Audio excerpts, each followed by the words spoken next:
પોંડિચેરી આશ્રમના વરિષ્ઠ સાધક સદગત શ્રી માધવ પંડિતના લખાણનો ગુજરાતી અનુવાદ વાંચું છું.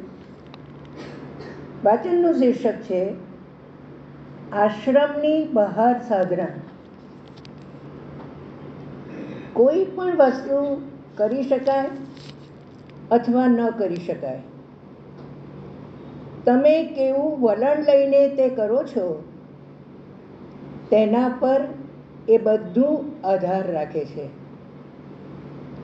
જો તમે નક્કી કરો અને વસ્તુઓ વિગતપૂર્ણ સમર્પણ ભાવે સ્વ અર્પણના ભાવે એવી રીતે કરો કે જેથી કરીને તે ભગવાન તરફની તમારી પ્રગતિનો એક ભાગ બની રહે, તો તે કર્મ આવકાર્ય છે. જેને બહુ શુદ્ધ કર્મ, પવિત્ર કર્મ કહેવામાં આવે છે, તેને પણ મિશ્ર હેતુથી, નહીં કે આધ્યાત્મિક હેતુથી જો કરવામાં આવે તો તે કર્મનું કોઈ મૂલ્ય નથી. આધ્યાત્મિક જીવનમાં તમે કેવા ભાવથી કર્મ કરો છો તેનું જ એકમાત્ર મહત્વ છે. મને આશ્રમમાં 8 કે 10 કલાકનું કામ આપવામાં આવે અને હું તે યાંત્રિક રીતે કરું.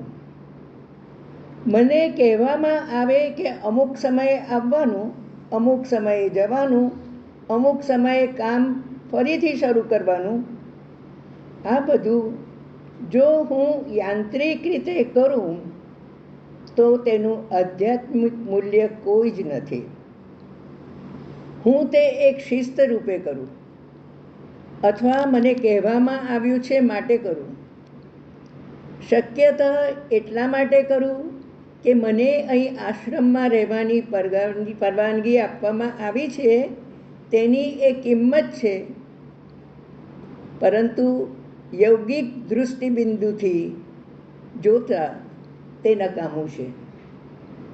બીજી બાજુ, જો હું વ્યવહારિક સમર્પણના સાચા ભાવથી કર્મ કરું, પછી ભલેને તે ગમે તેટલા ટૂંકા સમય માટે હોય, તે યૌગિક કર્મ બની રહે છે. મારા કહેવાનો અર્થ એવો નથી કે આપણે જ્યાં સુધી અને જેટલું કર્મ સાચા ભાવથી કરી શકીએ ત્યાં સુધી અને તેટલું જ કર્મ કરવું. આનો ખરો અર્થ એ છે કે અહીં આશ્રમમાં કે બહાર આપણી પાસેથી જેટલો સમય કર્મની અપેક્ષા રાખવામાં આવે છે તેટલો બધો સમય આપણે એ ભાવ જીવંત રાખવો જોઈએ. મને આ કામ આપવા પાછળ શું પ્રયોજન છે? હું શા માટે તેને મારી શક્તિ અને સમય આપું છું? આ યાદ રાખવાનું છે. જેની ઈચ્છા સાથે આપણી ઈચ્છાને આપણે મેળમાં બેસાડવાની છે, તે કર્મોના સ્વામીને પ્રત્યેક ક્ષણે સ્મરણમાં રાખવાના છે અને શ્વાસે શ્વાસે આપણે વ્યવહારિક સમર્પણને પુષ્ટિ મળવી જોઈએ. સમર્પણને જ્યાં સુધી વ્યવહારમાં ન ઉતારો ત્યાં સુધી તે માત્ર માનસિક નિશ્ચય જ રહે છે. આ વ્યવહારિક સમર્પણ શ્રી અરવિંદ અને માતાજીના યોગનું બીજું નામ છે. માતાજીએ ઉપદેશેલી જીવનશૈલીનો આ મૂળભૂત સિદ્ધાંત છે. આશ્રમમાં હો કે આશ્રમની બહાર એનું કોઈ મહત્વ નથી. હકીકતમાં માતાજી માટે માતાજીને સંબંધ છે ત્યાં સુધી તેમણે આ ભેદ કદી પાડ્યો ન હતો. અહીં આશ્રમમાં હોય કે બહાર તેમણે બધા પાસેથી એક સરખી વર્તણૂક અને આચરણની અપેક્ષા રાખી હતી. હકીકતમાં તેમની કૃપા આશ્રમની બહાર રહેનારાઓ તરફ હંમેશા વધુ સક્રિયતાથી વિસ્તારવામાં આવી છે, કેમ કે તેમને જે સંકટો, જે મુશ્કેલીઓનો સામનો કરવો પડે છે તે આશ્રમના રક્ષિત વાતાવરણ કરતાં 100 ગણો વધારે હોય છે. આશ્રમની બહારના મિત્રોને જીવનની નક્કર વાસ્તવિકતાઓનો જેવો સામનો કરવો પડે છે તેવો આશ્રમવાસીઓને કરવો પડતો નથી. તેમનો પરિશ્રમ વધારે હોય છે અને અલબત્ત તેમને બદલો પણ વધારે મળે છે. માતાજીએ હંમેશા કહ્યું છે કે નિષ્ઠાવાન વ્યક્તિ મુશ્કેલીઓથી સુરક્ષિત હોય તેના કરતાં મુશ્કેલીઓની સામે હોય ત્યારે તેની પ્રગતિ વધારે થાય છે. પ્રશ્નો પૂછવામાં આવે છે કે માતાજીનો માર્ગ આશ્રમમાં બહાર કેવી રીતે અપનાવવો? બહારનું એક ગૃહસ્થ માતાજીએ નિર્માણ કર્યું છે તે પ્રકારનું જીવન જીવવાની શરૂઆત કેવી રીતે કરી શકે? મારી પાસે ઉત્તર છે. સૌ પ્રથમ તો કુટુંબના ઉપરીએ પોતાને ઉપરી ગણવાનું બંધ કરી દેવું જોઈએ. કુટુંબના વડા માતાજી છે, ભગવાન ઉપરી છે અને તે પોતે તો કુટુંબનો માત્ર ટ્રસ્ટી છે. જેમના વિકાસ, સુખાકારી અને આર્થિક અસ્તિત્વ માટે તે જવાબદાર છે તે બધા તેના ટ્રસ્ટ છે, જેનો વહીવટ તે ભગવાનને બદલે કરી રહ્યો છે. તેણે કુટુંબના સભ્યો પ્રત્યે એક જુદું વલણ, જુદા સંબંધો કેળવવાના છે.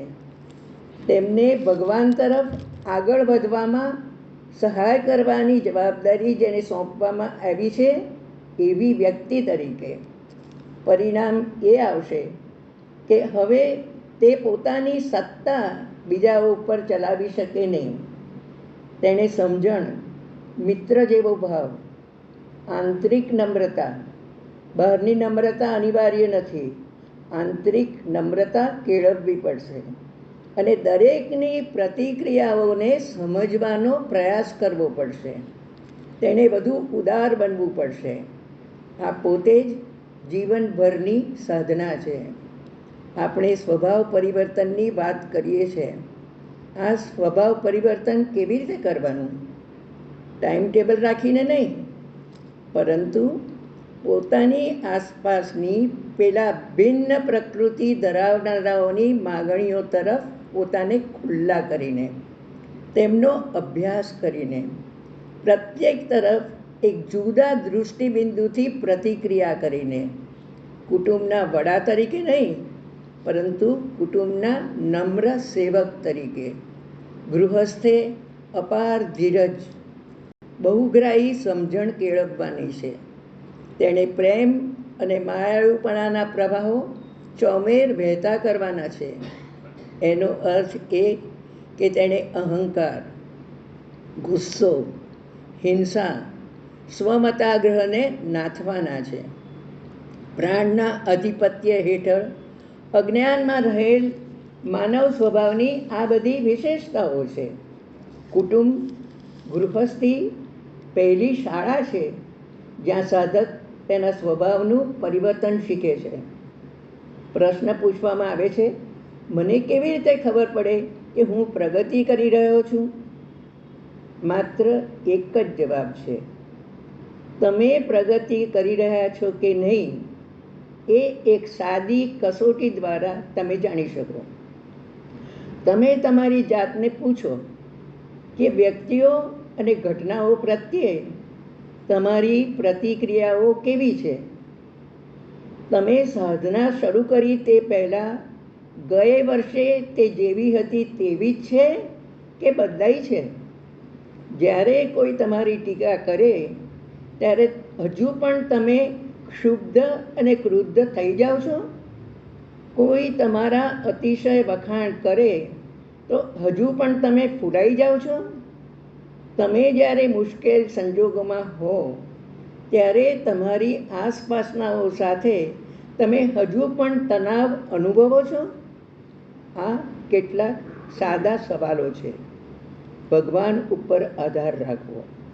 નમ્રતા. અમુક પ્રમાણમાં નિરહંકારિતા જેવા આધ્યાત્મિક વલણનો ખરો વિકાસ થયો હોય તો પ્રતિક્રિયાઓ બદલાયા વિના રહે જ નહીં.